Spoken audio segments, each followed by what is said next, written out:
1993, reading you loud and clear, dispatch over. 1019, 1019.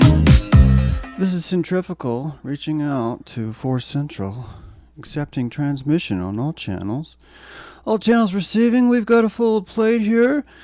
We're going to welcome you to slip down 10,000 feet and approach runway 9er, pants on finer. 9er, pants on finer. It is Friday. I am really stoked about the show, even though I was late. Apologies for being late. I was in the zone, man. I was in the zone. I still am. I don't feel like I'm even ready. I feel like I haven't shown you the proper there. Really excited about not even about the show, but just about everything. Trying not to get too hot on the mic. And yeah, happy Friday. Thanks for waiting.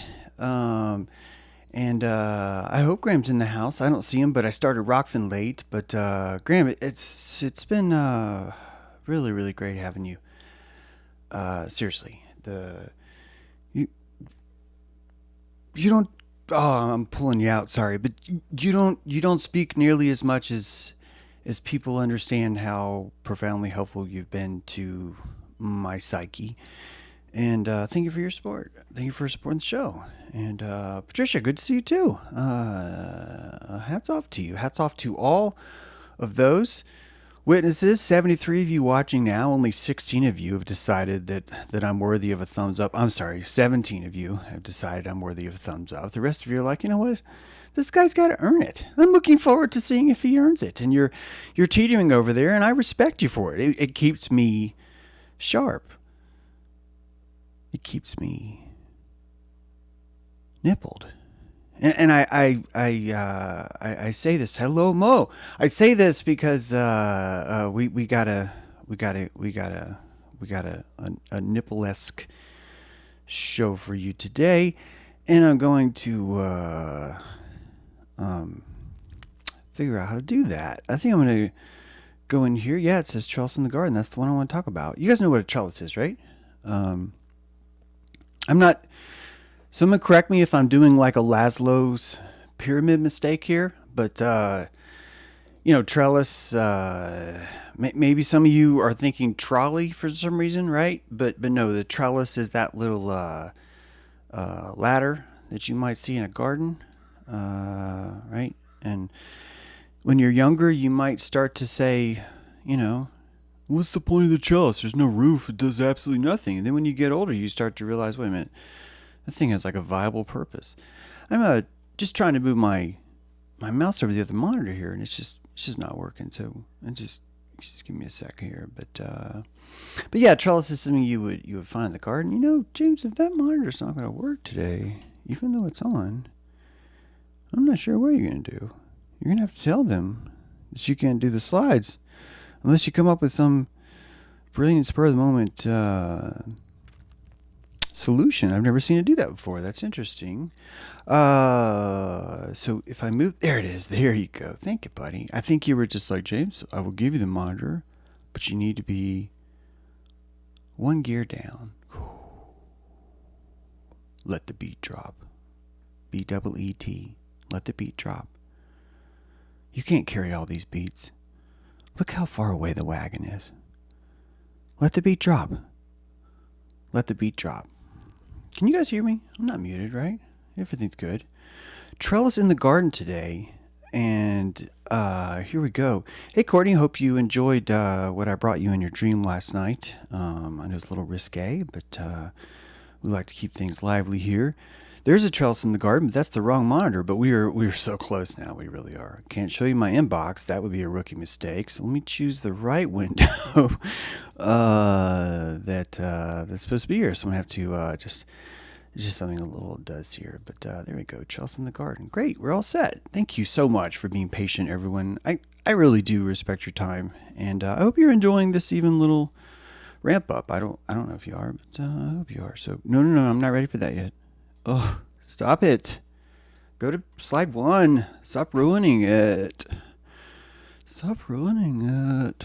George Washington. This is an archetype.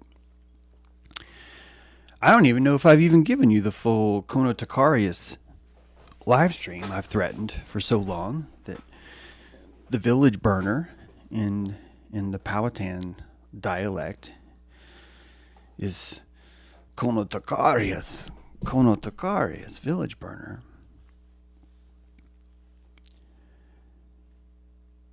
This figures the father of America. Massive Masonic ties. Hard to really even consider him a real figure. And when you start to peel back the ideas of Paul Bunyan and Daniel Boone, you start to really... Thank you, Joey. I was just like, you know what? I could really sink in if someone would just tell me that the sound is okay. Bless you, Joey, for you have helped the show. And if someone else typed that, sorry, I just can't see. Anyway. This icon, this figure, probably isn't even real in the same way Paul Bunyan might not be real, but probably is. In the same way, John Henry is probably both real and not real too. That at some point these archetypes were captured in the real world, and it spurred these stories. Jesus, the exact same way. Elvis is in a... I used to think Elvis was the same, but I think you're going to actually find that Elvis was in a class by himself. In fact, our own Miguel Connor... man, I'll just shut my mouth. But holy cow, there's so much about esoteric Elvis that's just fruit hanging on the vine. I'll be at Astronosis on Midsummer, June 24th in Chicago, by the way. If you've heard Miguel's show, fantastic show, he invite, and I'm really honored to be speaking there at the Theosophical Society. It's a Friday, Saturday night event.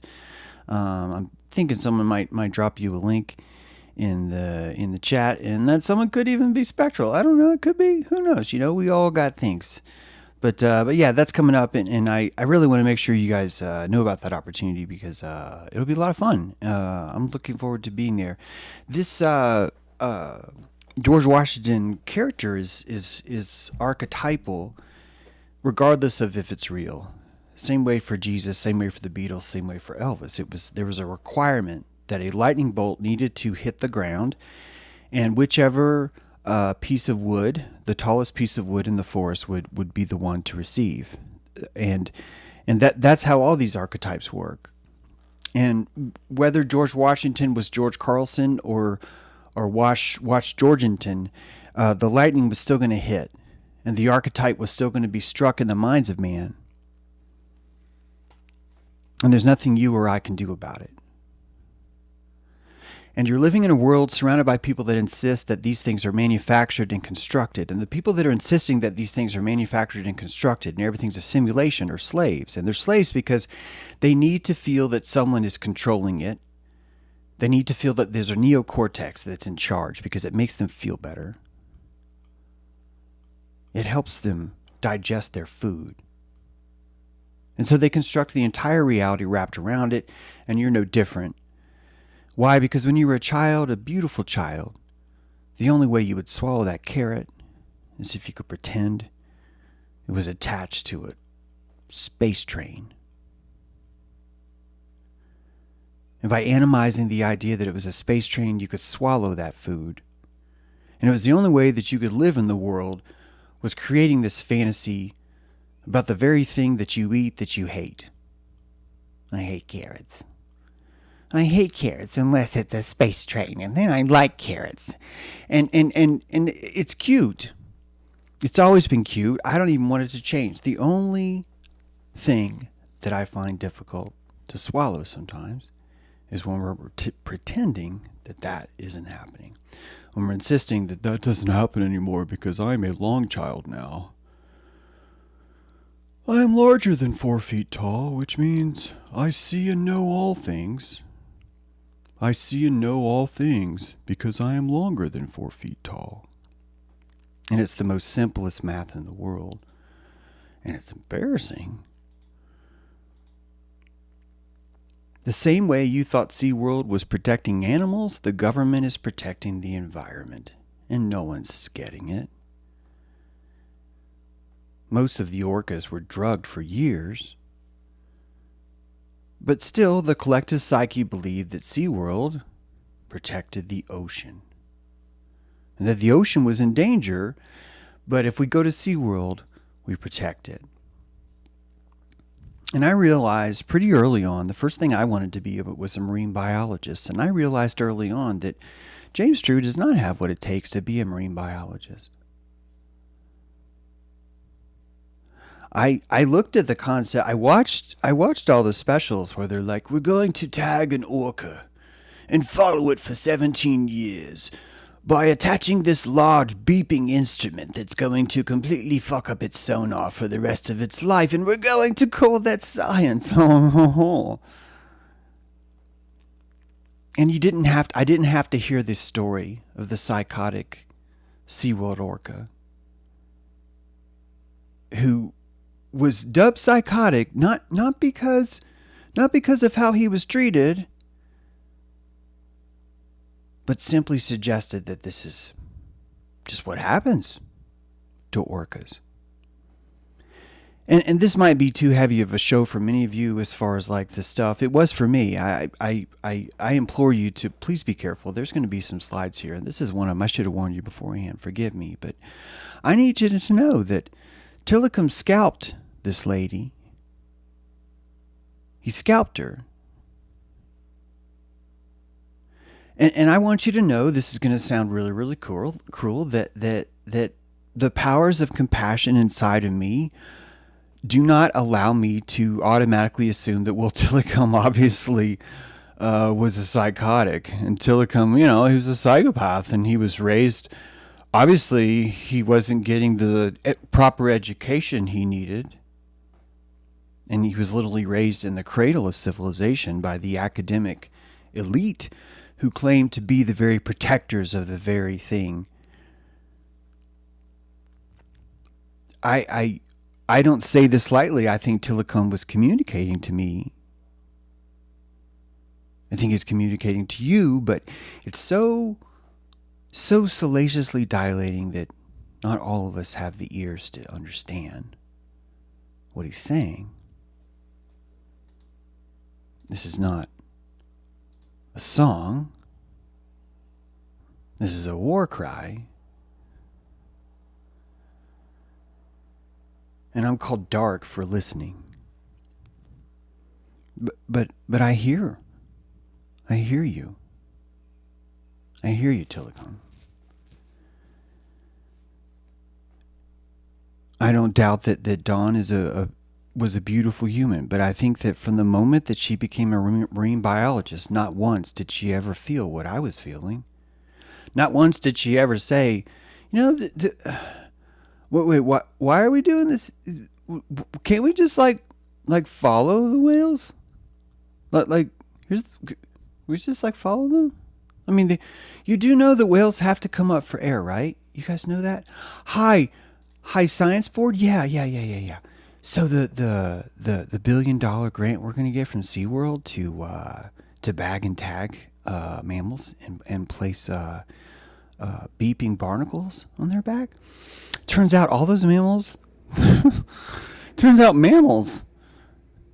they breathe oxygen, which means here's a crazy thought. All those things we want to track, they're going to come up for air. I swear to God, that's my theory. It's my theory. There's I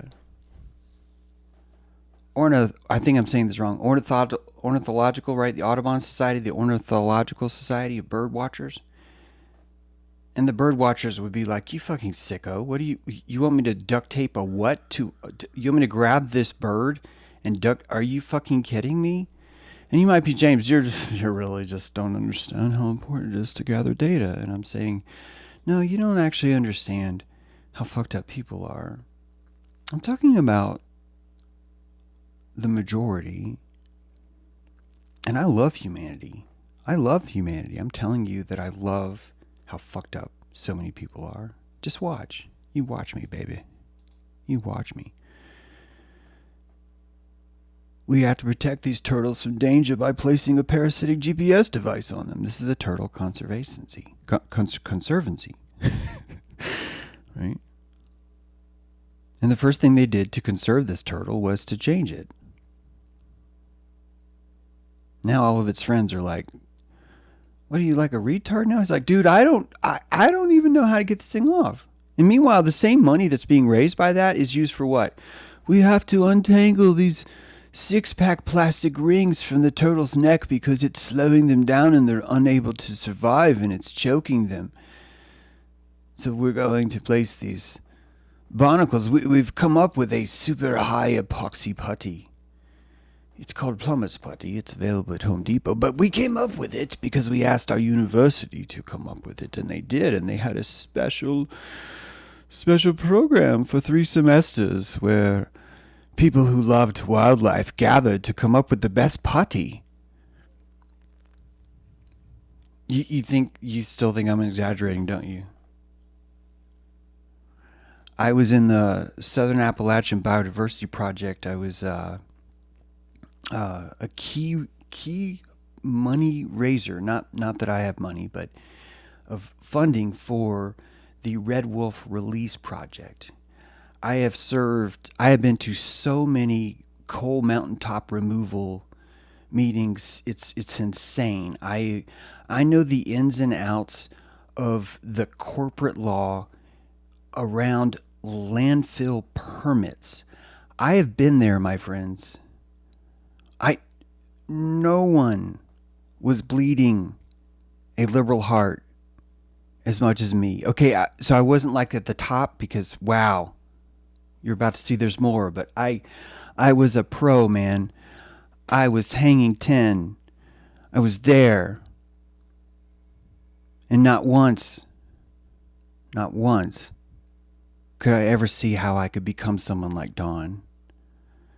And the entire time I was having these nightmares that if I ever saw something like Tillicum, I would be secretly rooting for them.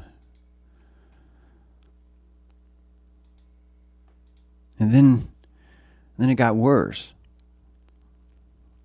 Because I didn't have what it takes to be a scientist. Neither do you.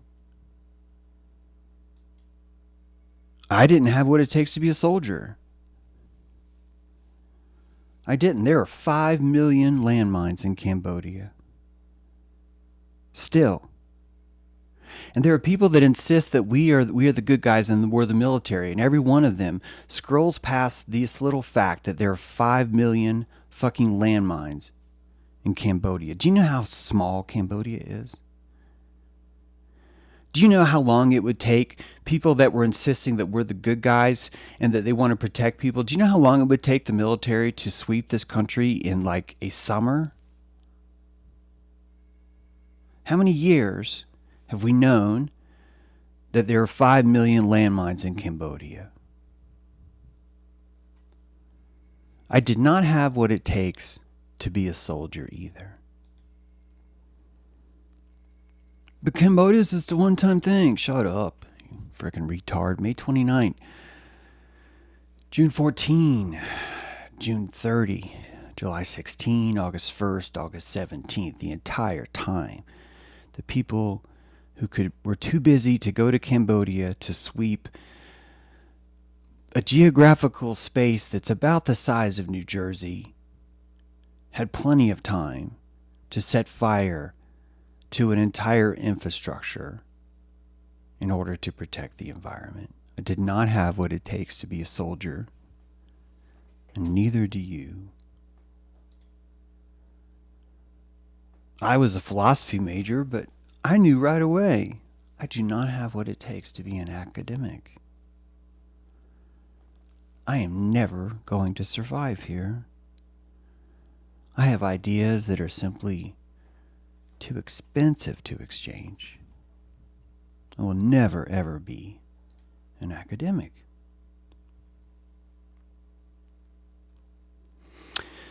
Some of you may know my story. It's in my book, Spell of Six Dragons. But I did not have what it takes to be a wilderness counselor. I was there the day Ritalin landed on the beaches like Normandy. I was there. It was one summer. Over a few weeks, all of a sudden, boop, boop, boop, boop, boop, boop, boop. All these kids from all over the country suddenly magically had Ritalin prescriptions. And none of them were in contact with each other. And this is a wilderness camp. We did not have a central psychotropic agency. This was BYOM. You bring your own meds to this camp.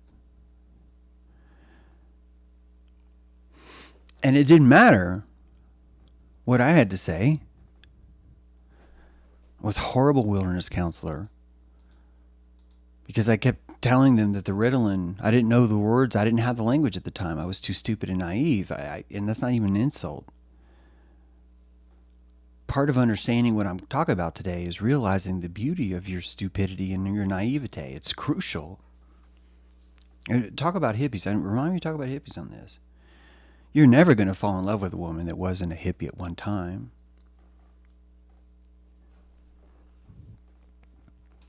She'll never be ready. You misunderstand the importance of what we call mistakes. And that has a lot to do just with society the way it is and what we live in. I wanted to be a politician, believe it or not. And I realized right away, fuck, James, I definitely don't have what it takes to be a politician. I legit thought government was like great in the sense of, yeah, it's got these systems of laws and balance checks. See, we got your checks and we got your balances, you know.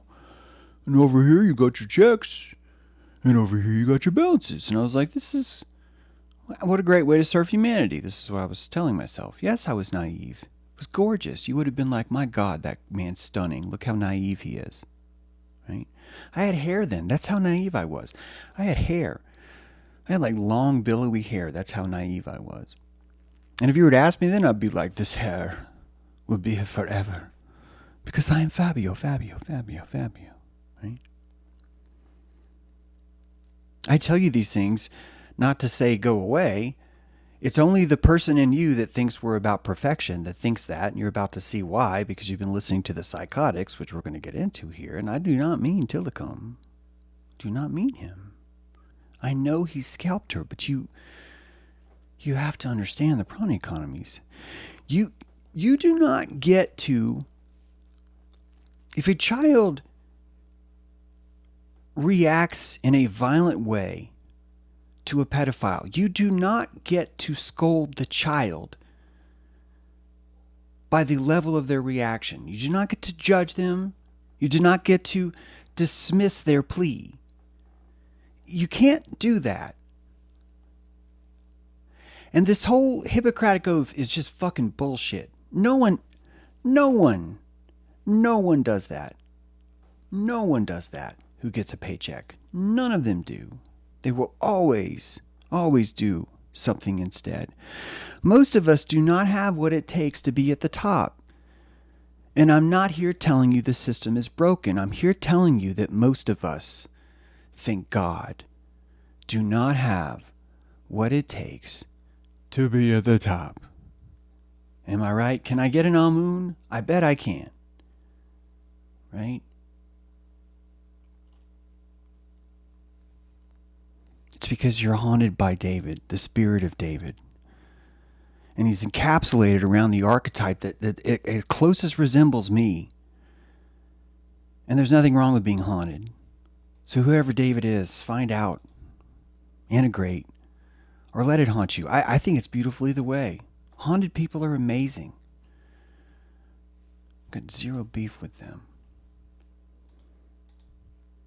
One day you realize the elite in every part of life are the ones who are if you're not in chat, you're like, what the fuck did he just say? One day you realize the elite in every part of life are the ones who are willing to do things you would never consider in order for them to be the best. You would never consider them viable options. And many of them are because they're morally irreprehensible. Some of them are because they're just outright dangerous. In high school, Greg Welch was jumping over cars long ways on his skateboard. And these were some of the shittiest parking lots around. Like that time before asphalt became like sort of more softer. The vulcanization wasn't as good, and pretty much every parking lot you went to, the reason why you found pennies is because there were like slots where you could put pennies all over the place. And if you dropped pennies, that's what happened. Look, the end of my fingers are glowing, and it's kind of beautiful. And Greg Welch was jumping over cars long ways. I wanted to be a skater. I wanted to be a skater. But little Jimmy True was not going to be jumping over a Datsun 280Z. Oh, but James, that's a short. It's not about short. The Datsun 280Z is a long car. It's long.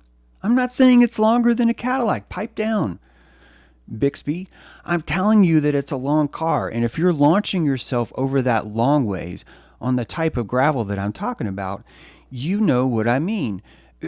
Greg Welch was willing to do more in order to be the best. And one of the reasons why was because of some personal evacuation. There's a numbness, a psychotic numbness that was installed in him that allowed him to thrive under certain conditions. And you and I don't get to argue about which way's the best. I mean, we get to argue about it, but it doesn't really make us superior. That each of us are going to come up with our own formulas. And half of us are still don't get it, that we purposely bury trauma when we're 6, because we know when we're 28, if we were to suddenly uncover and alchemize trauma, we would be like totally empowered. So that 6-year-old, the most compassionate person you've ever met, is like burying golden nuggets for you today. But you're like, oh, I have trauma. I'm working on my trauma. No, you're working on your birthday cake, bitch. You're sitting there saying, oh, this birthday cake is really hard for me to eat right now, and all these gifts that have been bestowed to me by a wonderful 6-year-old have been the source of pain and suffering in my life. And those are the people who've been raised by the ones who were willing to do everything or anything to be the best. So if I could not be the best, if James True could not be the best, who in the world could James True be? Who in the world could James True be?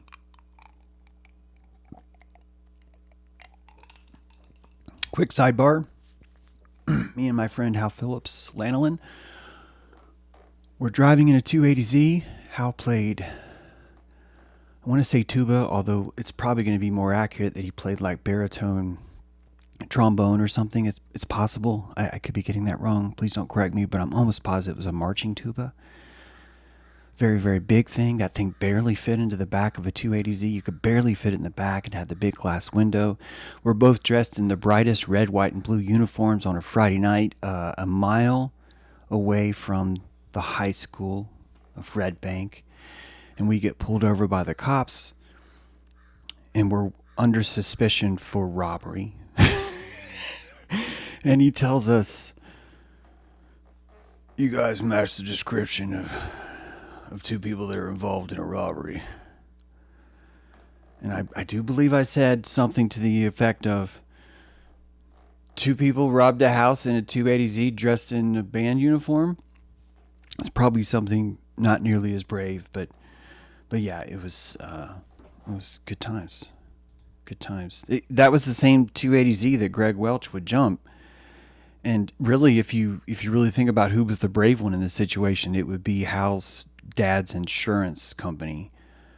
I think if you really were to like analyze who's taking the biggest risk here, because keep in mind, Greg was completely evacuated. It was Hal's dad's insurance company. There's actually a lot of slides. I'll get back to work. Sorry. So who could I be?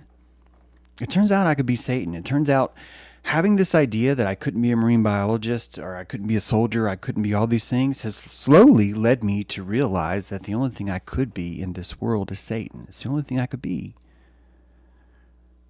I used to think secret societies hoarded their rituals and symbolisms, and they were always trying to keep these things secret from the public.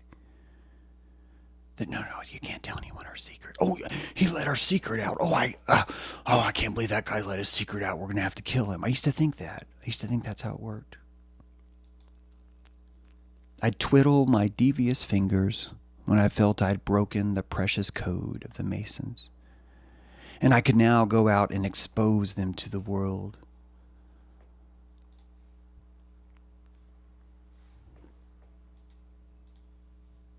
I saw my reflection inside this foolishness, and I felt something that not everybody can afford to feel. I felt embarrassed. Yeah. You might say, well, why would you feel embarrassed? I felt embarrassed at how silly of a story, how weak and how low caloric and lazy of a story it took for me to believe. And what I mean is when I really started to add up this illusion I was painting, it was embarrassing. In my first books, I was hell-bent on burning Hollywood. I wanted to expose the world to the evils of Hollywood. But if you Google, is Hollywood good for burning? And the answer is, fuck yes it is. It will burn when it's green. It's best if you leave it dry all year. But that the Hollywood itself grows and is designed to be burned. And me trying to burn Hollywood was me exposing Hollywood. And exposing Hollywood was the business of Hollywood. So my crusade to expose Hollywood was foolishly part of its design, and I never saw it. It was very embarrassing. Many can't afford that embarrassment. Many will insist I'm not embarrassed because I'm not wrong. I could afford it. I had that luxury. I won the lottery of prana, and I blew it all on the embarrassment I felt about how I considered Hollywood. I thought Hollywood was broken and we have to fix it, and the only way to fix it is we have to show it, and we have to burn it, and we have to light it up, and we have to salaciously dilate everyone about that word. And that was just like opening a herpes stand with a kissing booth, if herpes is real. I don't know how it works either, okay? Prune my lips, fine, but don't be doing that if you got herpes. Don't be pruning my lips if you got that. And all this means maybe this building that demolished 26 minutes early, maybe the fact that a major news network that reported 26 minutes before it happened that a building fell, maybe this wasn't a mistake. Maybe this happening wasn't a mistake. Maybe I could afford to buy a little bit more foolishness for myself as a luxury.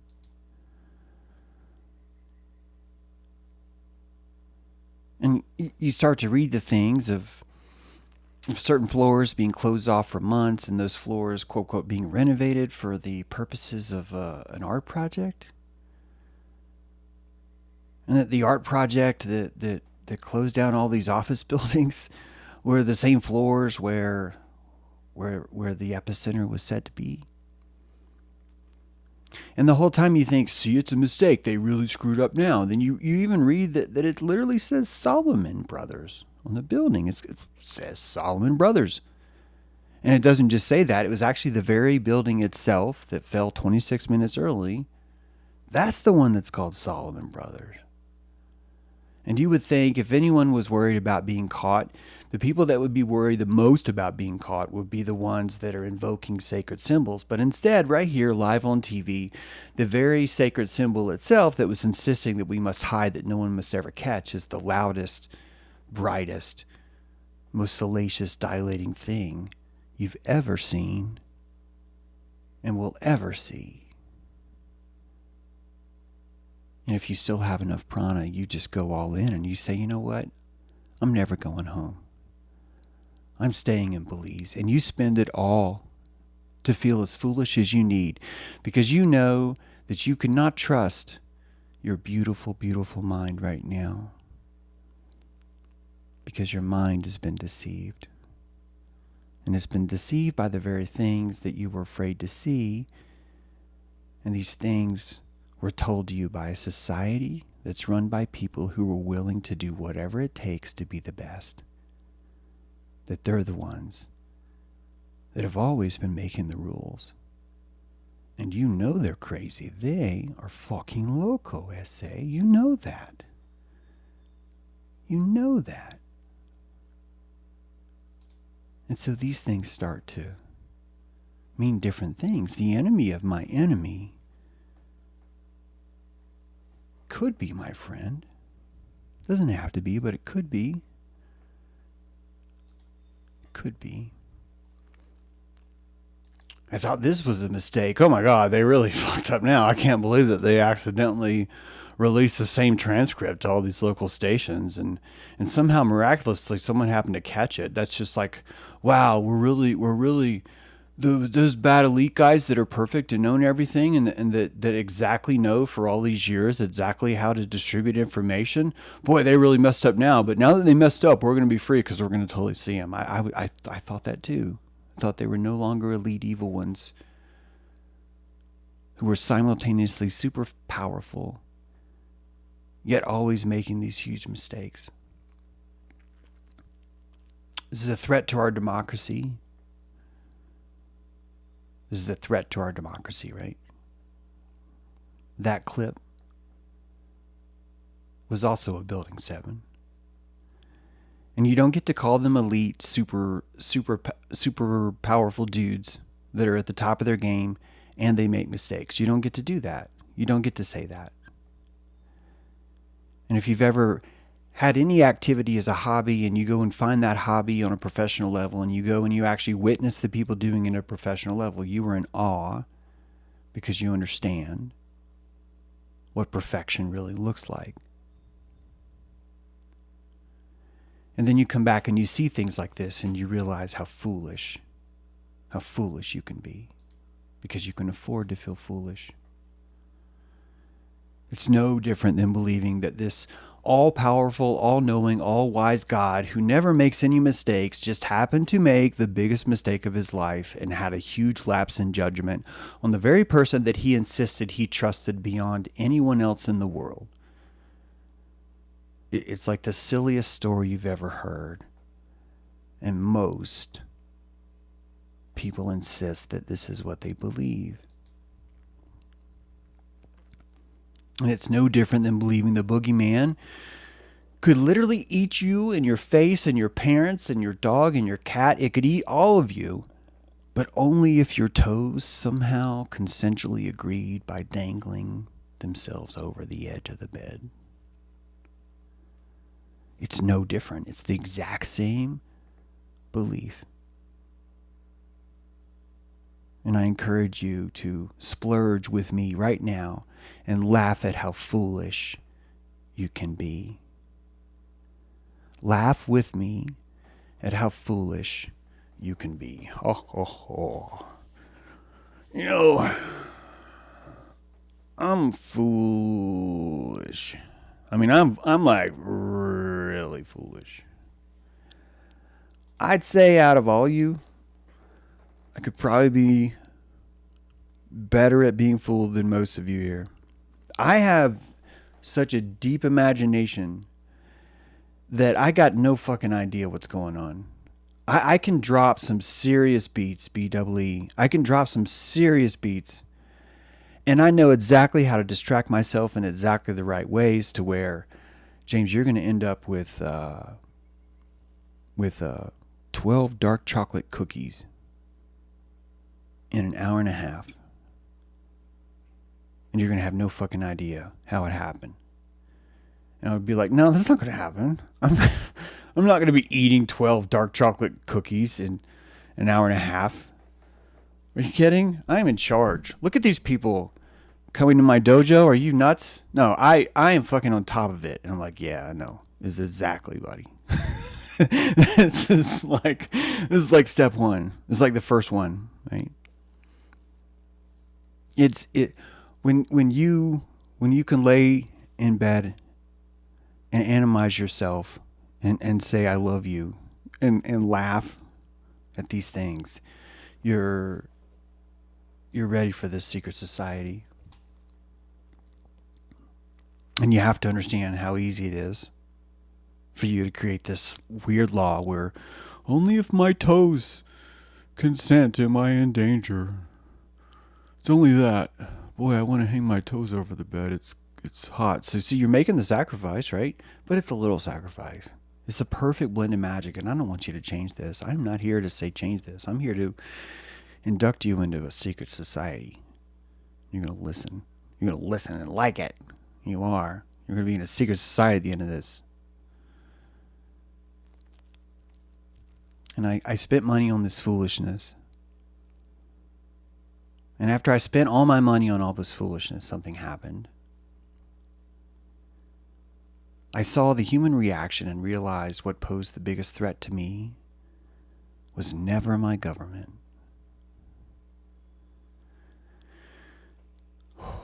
Did you hear that? The biggest threat to you right now was never your government. The biggest threat you face, and yes, you do face a threat. Of course you do. You're living in nature. Threat is beauty here. Threat is immortality here. And the biggest threat that you face is not the government, it's the lack of human consciousness. And you know this. You look around you in the forest and you understand that the law is actually pretty easy as a predator. It's a pain in the ass. He can definitely get you. But when you really consider the biggest threat, it's always going to be the lack of human consciousness. And when you look back at government, you realize who is injecting all of their energy into the creation of government.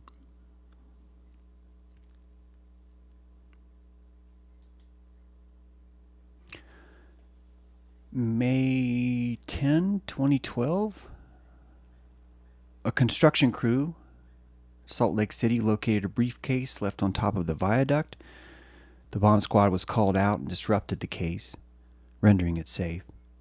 Traffic on North Temple Viaduct was detoured for an hour and a half. It was determined that the briefcase was not a threat to public safety. 4 months later, Lonnie Thompson, 36, called 911 from a payphone at the Smith's Marketplace and the track station nearby. He spoke with dispatch. He indicated that there were bombs at Trolley Square. Officers quickly located Thompson at the track station. He was wearing a security guard uniform with a duty belt.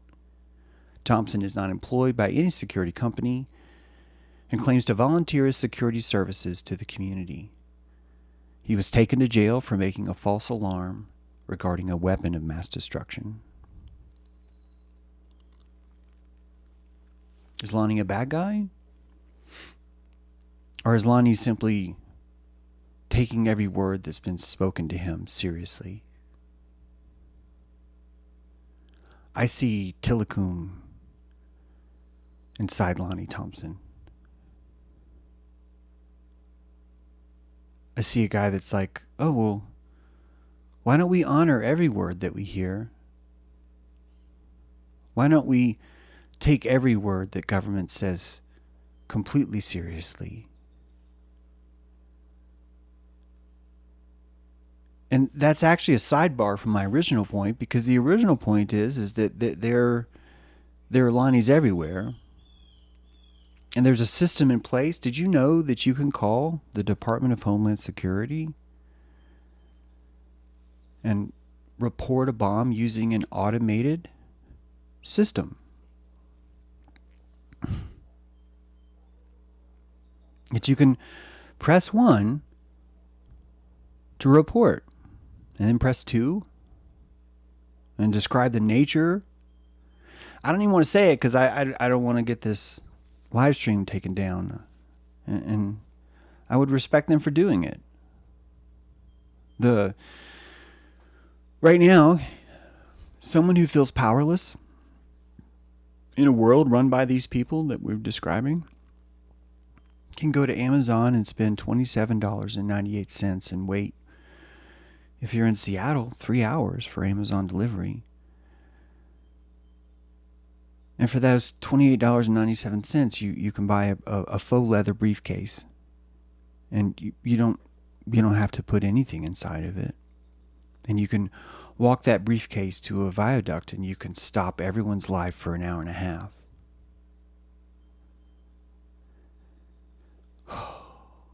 And that's what it feels like. The person that puts the suitcase on the viaduct is reading the Salt Lake City police reports and is looking for berries, like a bear on the side of a mountain, gathering berries, trying not to get hurt, trying not to fuck with anyone. He just simply wants to eat. The berries he's looking for a witness. He wants to feel he has an influence in the world, but he's not willing to do what it takes to be the best. He's just like me. He's just like you. And he's clever as fuck. He's cleverer than you and me, which means he's able to fool himself more, which means he's able to suffer more, which means he's willing and able and has to do things to find his berries. And so he goes to Amazon and spends $28 and some change on a faux leather briefcase. And he probably watches the whole thing, just like Rockefeller probably watched the whole thing. It was very important to him that Building 7 went first, and it was very important that the reporter said exactly what they said. It was very important that nothing at all was ever reported, any kind of debris at all was ever reported to hit that thing, because if you were invoking a ritual on the collective mind and psyche, that everything would be about the theater of it all. And if you understand how a demolition, do you know what it takes to be a demolition expert for a construction company? I mentioned earlier about the power of a forklift license. Friends, do you have any idea what it feels like to be the only badass on the construction site that actually pushes the plunger? Do you understand that is a top tier level to be? That when you were playing sand trucks as a little boy and you were dreaming of driving the giant Tonka truck, that you already know right now when you go past a road crew that the dude that's in the Tonka truck is the fucking king. He's the king of the jungle. And now you realize that he is squandered into a tiny ant compared to the dude that pushes the plunger that goes boom.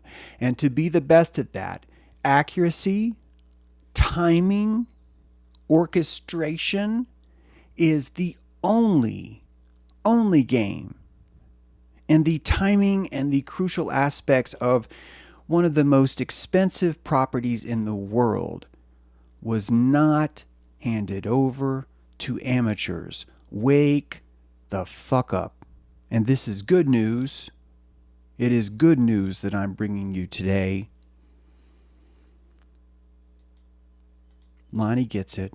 It is not rest you seek, my friends. Your beautiful head is not looking for sleep. What you seek is understanding. You long to sleep in the cradle of things that make sense. And you're living in a world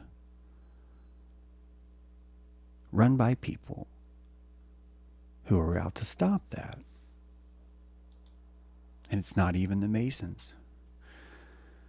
I told you nothing came from hippie culture, nothing good, and I've gotten some beautiful pushback. I don't want to stop you. I think it's proper to defend the culture, especially if you associated with it. And I want you to know that the argument telling me that psychedelics came out of hippie culture just happens to be something I do not believe. I'm not saying I'm correct. Feel free to prune my lips, but I happen to think that the electric Kool-Aid acid test was a CIA gig, a very important one, and I don't even think it was nefarious. I literally think that there are people like me who think like me inside the CIA. And it's going to take more money than you spent on foolishness to see what I see. And I don't need you to even see it. We'll talk about that guy later. When I say there are people like me in the CIA, I think that you will see things like Waynell Sexton. And honestly, I don't care if you want to call this a mistake, morphic resonance, or a ritual reveal, because all three of them point to the thesis that I'm bringing you today, which I haven't brought up yet and I will right now, that this world is a hermetical initiation and it has nothing to do with Freemasonry, that the Freemasons did not invent this hermetical trellis that's there. They simply found it before you and I did, and they immediately began to prune the base. Not once have they guarded this trellis, not once have they insisted that you not find it. They have gone out of their way to imply to you that it is both secret and it is revealed. They love it and get off on it when you see their paintings and giggle and twiddle your thumbs over how you found out their secrets. It turns them on. They say, welcome. Welcome, Hiram Abiff. You've finally made it. And they know for years you will insist that you've still uncovered it and you're still the most clever, and they've created a giant lobby for you and they're waiting for you there. And only people with deep compassion would have that much money to spend on you while you're being the fool. And these people aren't doing it to be nice to you. They're not. This had nothing to do with you. You'll see why later. Again, mistake, morphic resonance, I don't care. On Fox News, Mark Siegel, his book right behind him, False Alarm, The Truth About the Epidemics of Fear, has less ratings than The Ark of Baphomet, my newest book. Less ratings than that, and is still chosen as a major speaker on Fox News. If you have to insist that everything's evil, I still need you to know that what I'm telling you is still true, because there's a concept called morphic resonance and it doesn't require your retard neocortex to explain things. No one has to be conscious of this. No one.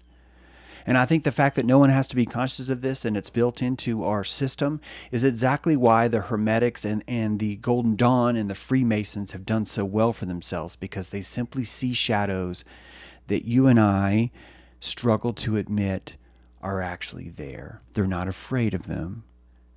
They see the boogeyman and they go under the bed. That's what they do. They go under. Salacious spectaculum. That this Latin term is the deepest part of magic. And some of you found me on Richie from Boston when I was trying to explain to Richie, I think this whole thing is an orchestrated ritual. Why are you saying that, James? I don't know. Tell me more. Why are you saying that? Because, Richie, between two towers, Comfort and Mercy, Joaquin and Boaz, one is in Los Angeles, the other is in New York. There is a giant ritual, and the Masonic symbols have always been this red cross, the ancient crusade, and that this organization, this meta living entity, is above country, is above politics, and doesn't even function on the same level of good and evil that you, Richie, right now are so insistent has to be there. I'm not going to have you on the show anymore because you're a loose fairy. And people have been typing how dangerous you are because you're a new ager. And I'm like, yes, Richie, because the old age was made up of sodomites who literally were butt-fucking each other to insist that we have to burn anyone and everyone who dares to see a hermetic ladder. And that's been my conversation with Richie. It's been my conversation with Owen Benjamin. It's been my conversation with every fucking QAnon person. It's been my conversation with Johnny B. Every single time, it's the same conversation. Someone who does not have enough money to spend on the truth will insist and cling to an image of the boogeyman, and they will feel it as a direct threat to anyone that pushes against that. We have to have a bad guy. We fucking have to. And I'm telling you, I've told you who the bad guy is, and it's fucking you and me, but you don't like that bad guy. You want him to be 3 trillion light years away in the Zeta Reticuli, or you want him to be under the bed and he still functions through these karmic rules, right? The same karmic rules you insist that you're like, yeah, the Luciferians are so evil because they force themselves to conform to the ancient law of consent. And I'm like, are you fucking insane? You're literally describing what would fix the entire world if all of us were interested in conducting ourselves under consent. And you're saying that that's the ultimate evil. And it reveals to me, it shows to me the trellis that no one else sees, which is that consent scares you. You were terrified of consent because you suddenly have to look at it and say, holy fuck, I made this choice. And you don't want that. You can't have that. You can't sit there and look at me and say, I chose to asphyxiate myself for months. You can't look at anyone and say, I chose to do this, I chose to do that. Not why we have this beautiful fantasy going around that our fucking neocortex can only be held guilty for things that it's conscious of. And that I can fart and smear my fucking trails wherever I want, as long as I insist I didn't mean it on purpose. Because this is magic fucking, I was on base, you can't get me. Literally, I'm touching base, it doesn't count. You weren't touching, yes I am, but you weren't touching me, yes I am, I'm touching base. And if you're not willing to spend the money with me to kick back and laugh at how foolish we can be, you've already changed the channel. You've already moved on, fucking chemtrails, that motherfucking denier. I never told you chemtrails were real. I told you that you were painting your world, and look at you sitting in your own shit. You're literally telling me, well, James, chemtrails are real and it's awful here. And I'm like, well, why don't you fucking move? Because to me, I think you're rendering chemtrails because you know you're worth more. And this is your last desperate attempt to reach out to the fucking retard that you call your neocortex and say, dude, we don't belong here.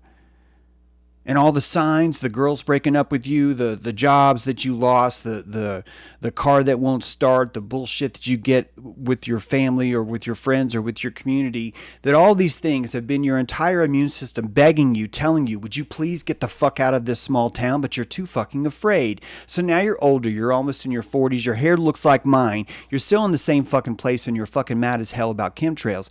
But you know what? I'm happy that you see chemtrails because the chemtrails are telling you, dude, will you please show yourself some fucking self-love and get your ass off the fucking couch and move?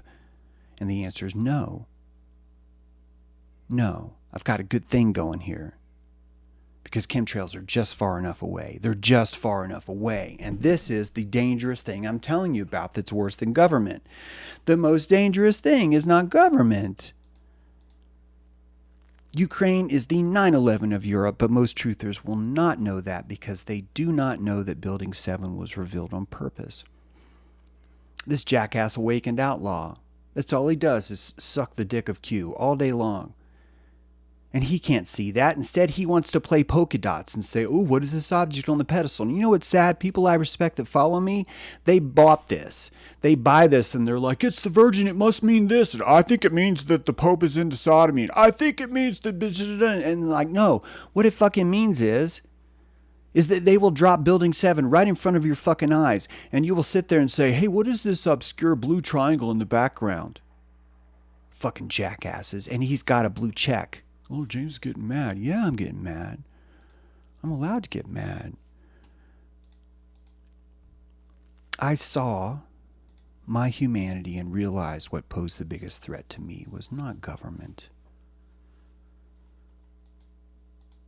The biggest danger to me was the lack of human consciousness. I was surrounded by people that wanted to play catch the blue triangle. And while they're human trafficking their own child in a giant metal container, literally painted fucking yellow. Emergency danger yellow. So they can kick back on Twitter and look at the esoteric, deeper meaning of a blue triangle and insist, see, this just shows you that there's evil people running things. And I was one of them. I was chasing those ambulances too. And I was so fooled by it. I was so embarrassed by it. That I became one of them. I became an elite. I invoked myself as an elite in a secret underground ceremony where I took off my clothes to the moon. And I prayed and acknowledged all things Baphomet, Satan, Lucifer, and evil, all of those things. And I began to rule my world because I had no choice. I was never going to be embarrassed by my own foolishness again, which is hilarious because I still am. But it's on a totally different level. It's deep bass. Drop the beat, man. Drop it. The wagon is too far. Let the rabbits have it. I am a secret society. I have initiated myself, buried myself in a sarcophagus underground that people were terrified to see. I have invoked myself in a ritual where I became completely vulnerable and I was reborn.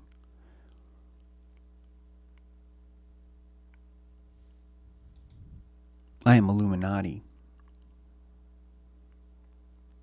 I am the oldest symbol in the world. I have decoded the North Door of the pyramid. I understand what it means. I am tapped into the resonance of every piece of scaffolding. I will listen to every symbol. I will hear every diaphragm, no matter how scary. I am 666. I am the symbol of carbon. I am the perfect conglomeration of electron, proton, and neutron. I am complete stability. I am the strongest, lightest structure you will ever see. I am completely human. I am made of penis and testicles. I am sweat. I am urine. I am bile. I am piss. I am blood. I am brain juice. I am all those things. I am Satan. I am Lucifer. I am every scary thing. This is the initiation. I am racist. I am trans. I am moral relativity.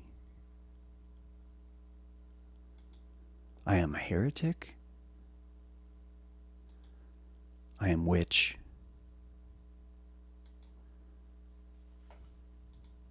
I am denier. I am Narcissus. I am every single thing that I was afraid not to be because my fear of not being those things was me being those things and I wasn't able to see. So I don't wear these out of pride. I don't wear these to show off. I wear these because I never, ever, ever, ever want to see the fool in the mirror. And I know I will, but it doesn't change the fact that I'm striving to avoid it. I am Pharaoh. I am fool. I am the gaslighter called Prometheus. Me. And this is the only way you'll live. This is the only society you will have. This is the only place to be. I am everything everyone else is too afraid to try on. It's a responsibility I have, literally. And if you were to walk through school and see that someone had dropped a helicopter of handguns, you would feel responsible to gather them as quickly as you could. And to manage what you considered dangerous. Right? And so you own these things. I will gather these fabrics in safekeeping so you can be free from things you were too weak to understand. So bring me your 666, bring me your Baphomet, bring me your Satan, bring me your Lucifer, bring me your trans, bring me your James is gay. I'm as gay as you need me to be. I'm as trans as you need me to be. I'm as Luciferian as you need me to be. I'm as satanic as you need me to be, because I want a better garden. It's the only way. And that's what secret society does.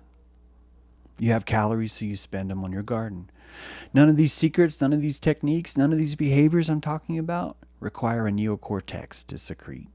Nothing. This is why this place is so beautiful and amazing. This is why you should trust this place more than you trust me. This place has built into it a secretion of hermetic oil that cannot be stopped. And the more ignorant people become, the more the oil secretes. It is beautiful how well it works. And when you enter this society, you start realizing you require less and less faith, because literally every action, everything you do is showing you the shimmering. There's glitter all over the fucking place. And only you see.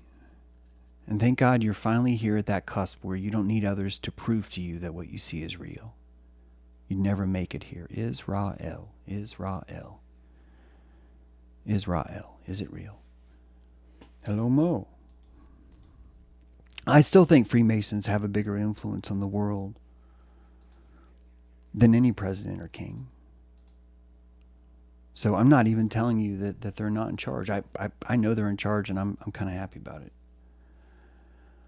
I've seen the truthers. I've seen the orthodox book burners. I've seen the witch burners. I've seen the ones that insisted that everyone needs cow pus shoved into their veins. I've seen those people. I don't want those people in charge. You shouldn't want them in charge either. But until you initiate yourself into this giraffe, until you rise up out of the hyena, you and I are screwed.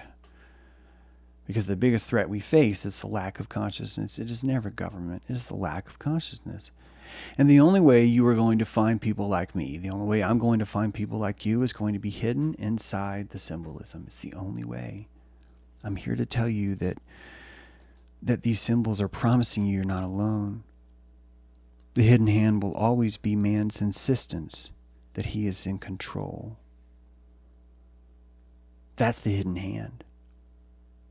It's this lie people are telling themselves that my mind is in charge of things. The hidden hand will always be man's insistence that he's only responsible for his own intentions. That intentions mean something. That no matter who you hit with your car, as long as you weren't looking out the windshield, it's fine. It's fine. And if you look down to read a book, hey, your intentions are to absorb what the author said clearly. You were trying to compassionate the author. I don't know why everyone's getting so mad.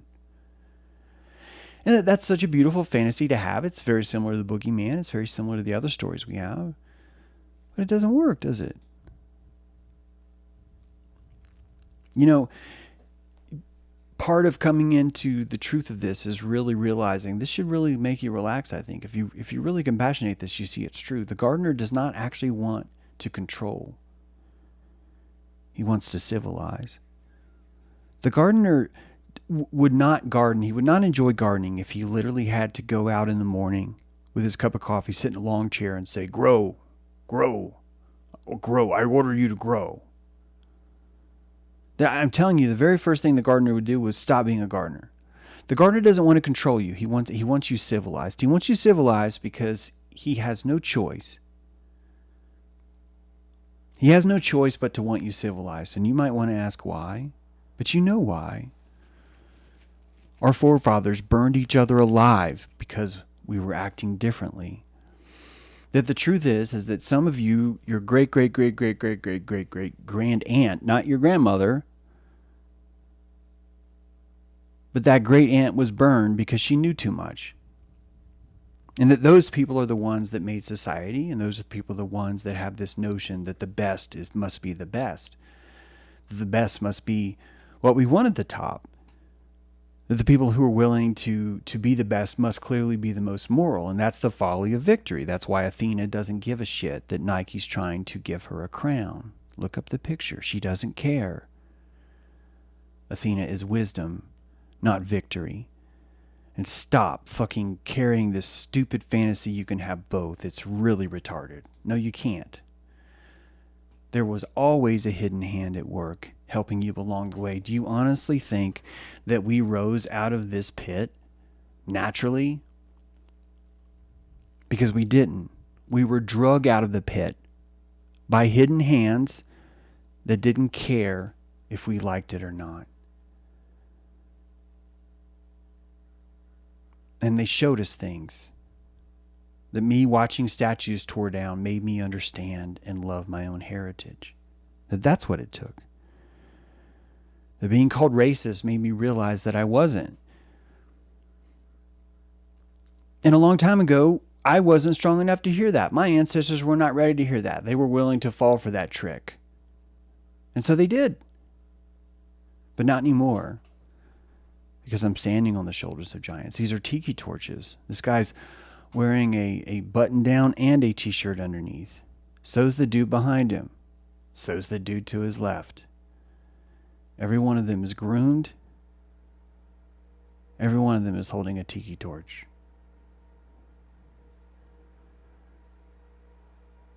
Salacious spectaculum.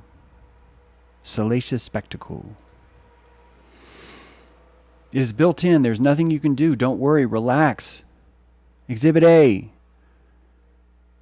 Handlebar mustache. Exhibit B. American flag backwards.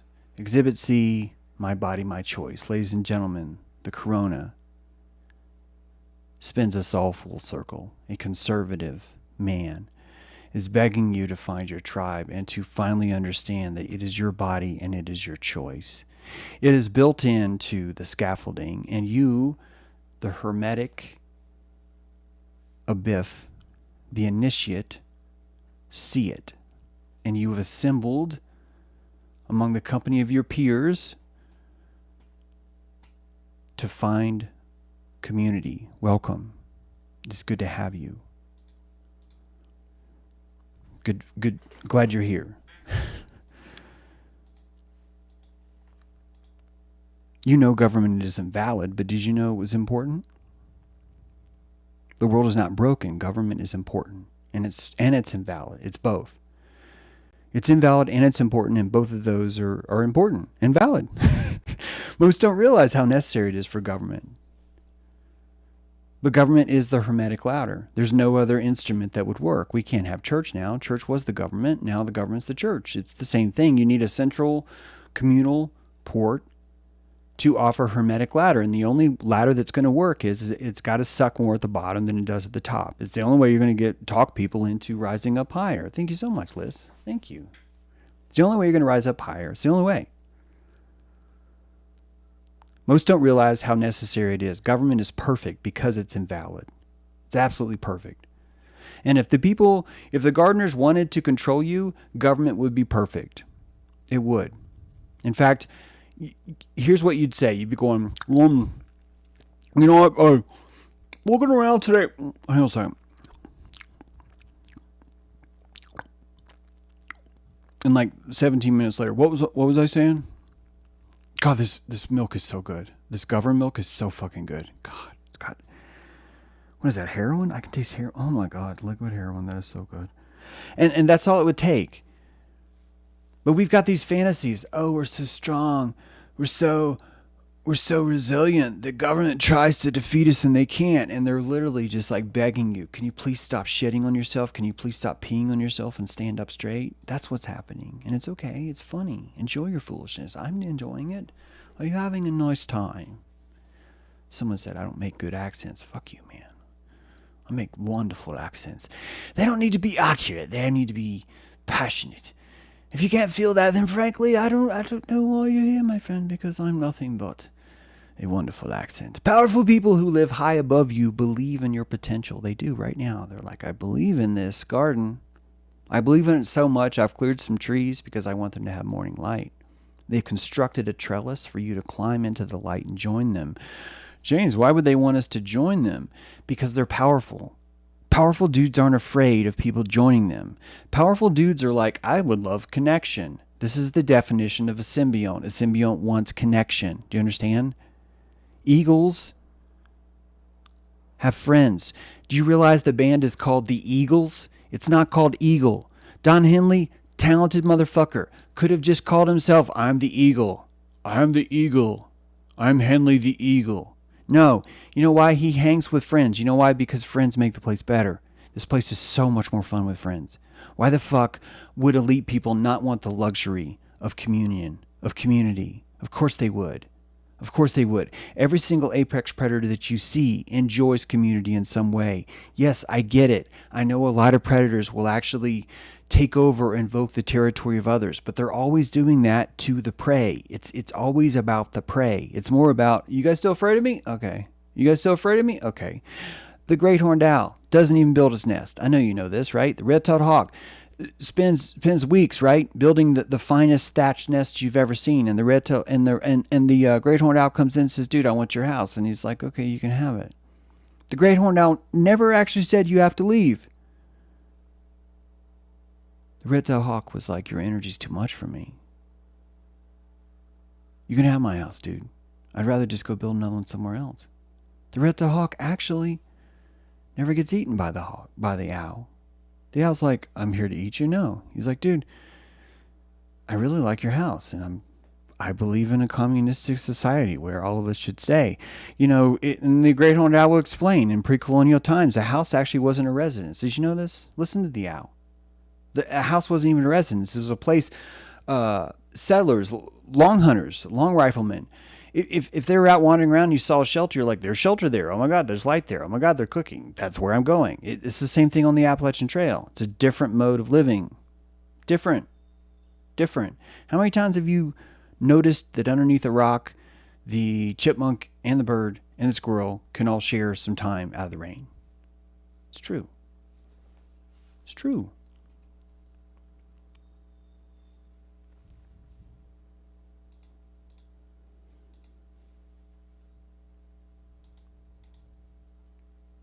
They don't do this to be kind.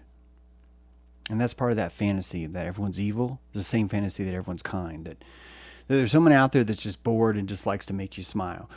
No one exists like that. And honestly, if you met someone that truly was that way, you need to run. There's something wrong with that person. They don't do this to be kind. They do this because we are unpleasant until we bloom. We are unpleasant in the garden until we bloom. They've tried times where they're like, we're going to wipe out the garden and kill everything that could possibly be intelligent. They've learned really quick, holy fuck, this is really not working out. It's just a giant hyena mosh pit. They want the diversity the same way the gardener does. There's a difference between wanting diversity and wanting just free reign, abandon. The gardener shows his love by pruning. There's never, ever, ever going to be a system where you've got this pure laissez-faire anarchistic thing. That's another fantasy. And I can prove it's your fantasy because the first thing you're going to notice that under anarchy is that a lot of people are like, well, we would like to be slaves, but we don't want to actually listen to this accent. It's beautiful. We'd like to be slaves, but we don't actually want to admit we'd like to be slaves, so we'd like to invent something called majority government so that we could enslave each other without actually having to take credit for enslaving each other. And now the snooty anarchist is like, but I wanted us to have anarchy. And they're like, yes, of course, this is exactly anarchy. And we think that you're rather rude and maybe insensitive for not allowing us to have our anarchy. And now the anarchist is like, I'm going to go get a colonic and sponsor another Anarchapulco and never have James True on again because he's asking questions about anarchy that are clearly good questions. But since I don't want to go too far, I'm just going to ignore it. Looking at you, Jeff Berwick. Looking at you, my friend. This has nothing to do with us and everything to do with the elegance of their garden. It's true. Why should it not? It's their garden. You're the one who called them elite, so it's their garden, so why would they not want to make it beautiful? And so we label them as evil. Those who prune their garden are evil. Those who prune the garden are evil. Yeah, seriously, Jeff Berwick. I think you guys should really consider that. Here's a guy that's swearing about anarchy, and the second that I tell him that if you really believe in anarchy, don't you think that you would have to accept that many people would actually want and choose slavery? Crickets. You know what he does? He calls Beth Martins instead and says, "Beth, would you come to Anarchapulco instead?" And she's like, "Oh, I'd love to. It sounds great." And, now there you go. That's where we are. That's the world we have. No one can spell this out for you. These are symbols that are deeply seated in the colors. There's nothing you can do. There's nothing George Washington can do. It wouldn't matter. These archetypes will emerge because they're built into the scaffolding. No one can spell this out for you, and I'm glad. Only the ready will comprehend, and I'm thankful. This world is made from people who are willing to do whatever it takes to be the best. Those people built the schools. Those people warped the politics. There is no one coming to save you. There is no golden compass. And here's the biggie. All of this is on your shoulders, and you are not alone. You are not alone. That's the biggie. And you only know that you're not alone because you see the Hermetics. It's literally gives you this beautiful golden dawn because you start to understand there's more. And you understand why the more could never call out to you and say, "Hi, there's more over here." Because the second they would say there's more over here, all the hyenas would come and shit on it. You know this. You know this.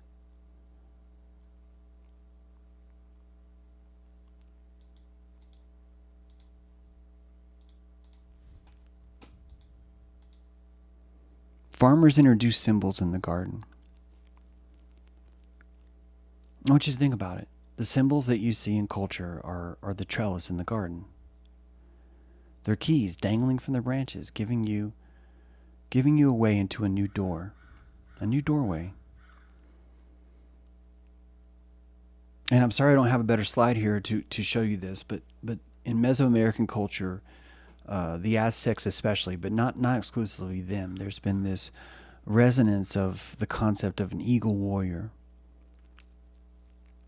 And that eagle warrior is the same embodiment, the same trellis, the same archetype of the American soldier. And I want you to know that it's not that a Freemason's like, "Oh, we wrote down that anyone west of this parallel before we've invented parallels is going to have to associate the icon of the eagle, and Ben Franklin needs to be bitch slapped because he's trying to say it's a turkey." And no.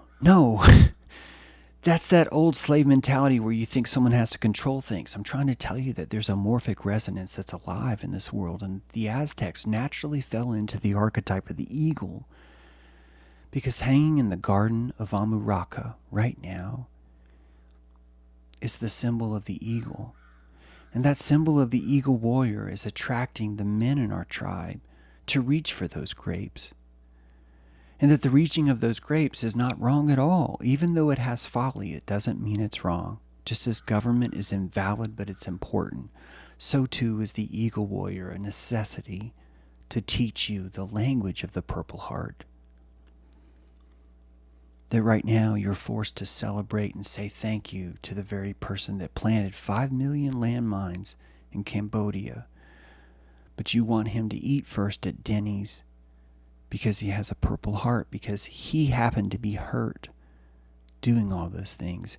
And you realize that thank you for your service is you crucifying himself and your own tongue in the irreverence and lack of compassion that you're both showing for what's really happening. And that is what makes the garden grow. That is what does it. And it will never, ever be the Purple Heart fruit that makes it on your table. That is not the fruit you eat. That is not the fruit you help. That the Aztec warrior was always gone. The Aztec warrior was always sacrificed. It's literally why they say, "Will you sacrifice yourself for your country?" Because the moment they sign the paper, they're dead. And they are never, ever going to be used as fruit for the garden. They are seed. They are trellis. They are stake. And as the tomatoes grow, the trellis remains. It is a dead stick placed there solely to help others. The trellis does not educate you on the best way to grow. The trellis does not even show you the principle of regeneration. The trellis is there rotting, holding itself up, so you can cling to it and not make the same mistake.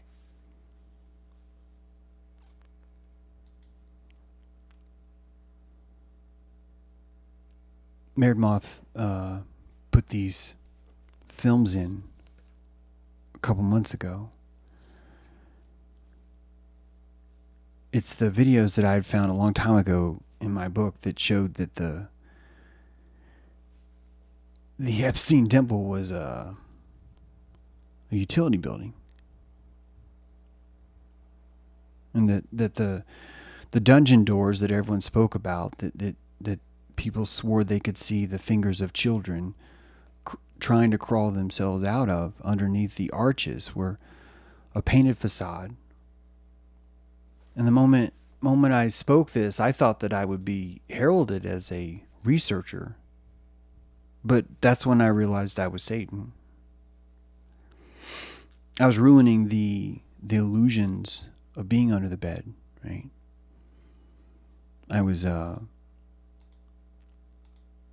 a minute.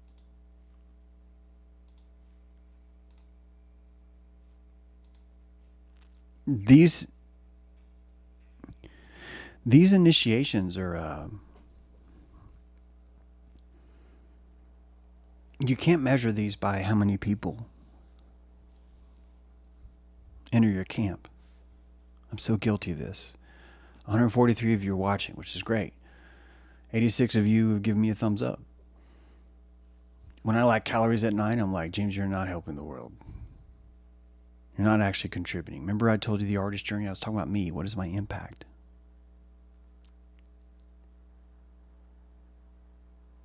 Right? You're asking me if I want a medal. Yeah, sure. Are you actually going to give me one, Elijah? Or is that just a false promise? Because one of the worst psychopathic traits of this world is that everyone's assuming we're supposed to do this for free. That everyone thinks we should do this and none of us should ever get credit, and that would be the holy way, or that would be the good way. But that would be the devious way. That would be the way that someone who's not connected to society would think. Someone who believes in this kind of bullshit illusion of sovereignty, kind of like Jeff Berwick, where no, it's either anarchy or nothing. And it's lazy thinking. I would argue to you the human witness is the most valuable thing in the world. And the reason why kids value trophies is because kids value what's important, which is human energy. So yeah, if you want to give me a medal, give me a medal. I'll take it. Great. I think it's beautiful to want praise from people you respect. Seriously. Like, I think we should bring more of them back. I actually, right before the show, I was typing, if you guys were into gold stars, I'd want to give one to Renee. And I was wanting to explain why I thought Renee deserved a gold star, because of something that happened where she sort of like showed some calories to confront someone and just do this beautiful thing for the group. It was beautiful. And the first thing I thought of is I want to give her a medal.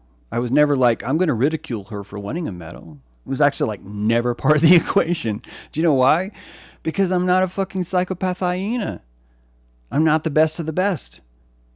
I'm not a good marine biologist. I'm not a good soldier. I'm not a good politician. I'm not a good sovereigntist. I'm not a good anarchist. I look at anarchists and I think, are you fucking retard? Do you not think that we have anarchy right now? Why are you living in a system where you think this isn't anarchy? Are you fucking serious? You can literally pass any law you want and all you have to do is find a mob to say yes. And you're telling me that we don't have anarchy, but you think that would be the solution? And you're not. You're appealing to the romanticism of victimhood. You're appealing to the idea that all of this is broken and therefore we just have to try something different.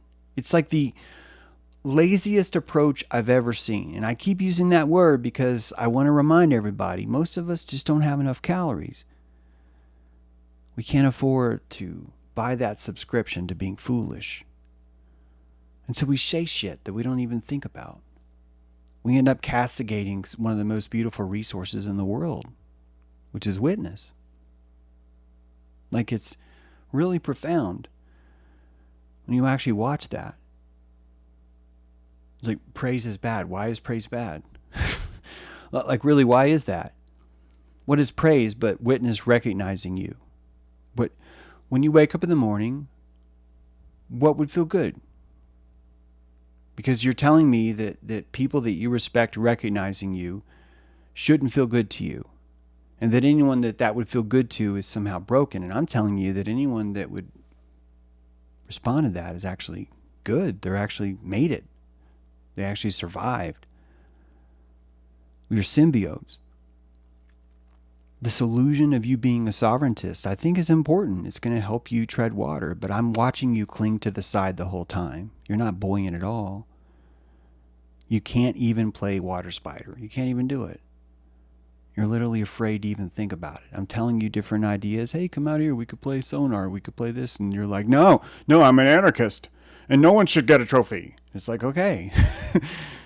But you're the one on the side, not me. You're the one insisting that the very system that you think we need is actually not the system that we already have. We already have that. We already have that. And that's why when you look at Anarchapulco, it's just a party. It's just a drug party. No one's working on government there. You know why? Because the people that have said, hey, Jeff, don't you think that this is actually anarchy, are ignored and passed away. They're told, we don't want to discuss government. We don't want to discuss new strategies or ideas that actually aren't even new, James. I don't care that you're telling me about a system that was made 400 years ago and is still surviving today. Because if it doesn't say the word anarchy, I don't want you here.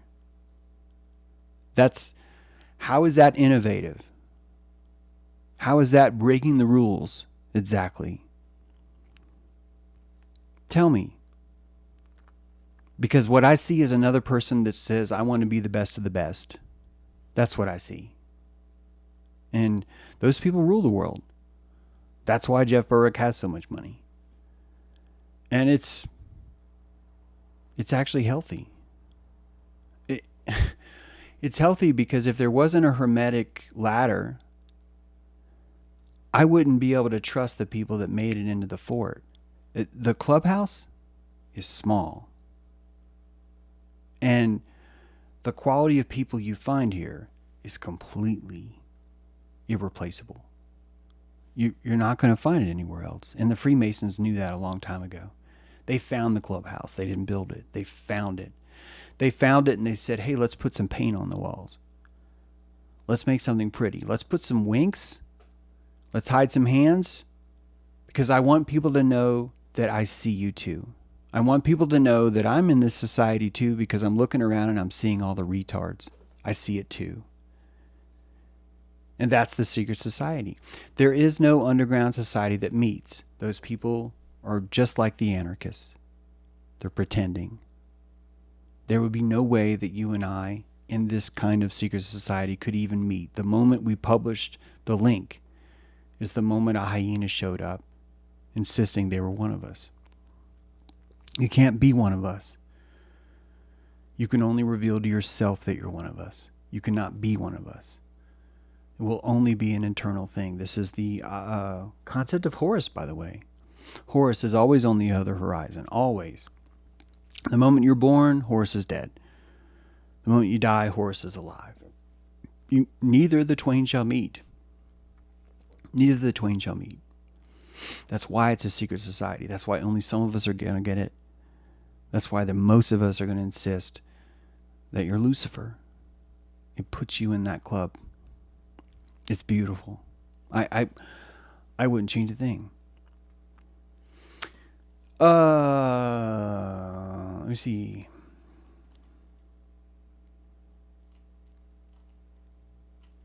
Yeah, we have a noon fire tonight, but people have been. The airship is just too hard. Working on a new app. Looking forward to showing you guys. It's not ready yet, but new moon tonight. I think you guys should consider lighting a fire. Some of us are doing that. I'm looking forward to that. You will love being illuminated. You will. It is a beautiful thing. Look at these super chats. Thank you, CA. Thank you very much. Yeah, is that it? For status, yeah. There's always like, everyone's a status. Guys, anarchists are status. I'm sorry, they are. Anarchists are status. The fact that they're assembling themselves under a fucking word called anarchist should be like the biggest clue of all. That should be the number one clue. That should be the biggest one at all. Guys, you got to think about these boogeyman algorithms that we have, right? Think about it. The boogeyman can eat me and my parents, but only if I push my toes over the edge. It's the exact same energy. It's the exact same prana economy. There is viewer mail. Oh, but we're running late. I will do viewer mail. Thank you, Spectral. I would love for us to get into that. We will do that. But I'm late. I'm 10 minutes late. I got to go. I got an airship. I'm 11 minutes late. I got an airship. Got to go. You guys, have a good one. I hope you enjoyed the stream. Leave me your comments. Tell me what you think. Seriously, tell me what you think. I'd love to hear what you think. I think it's important. You should tell me what you think because we'll talk about it next time. Hey, yeah. That horse is a Freemason. Look at him. Love you guys. Thank you. Have a great Friday.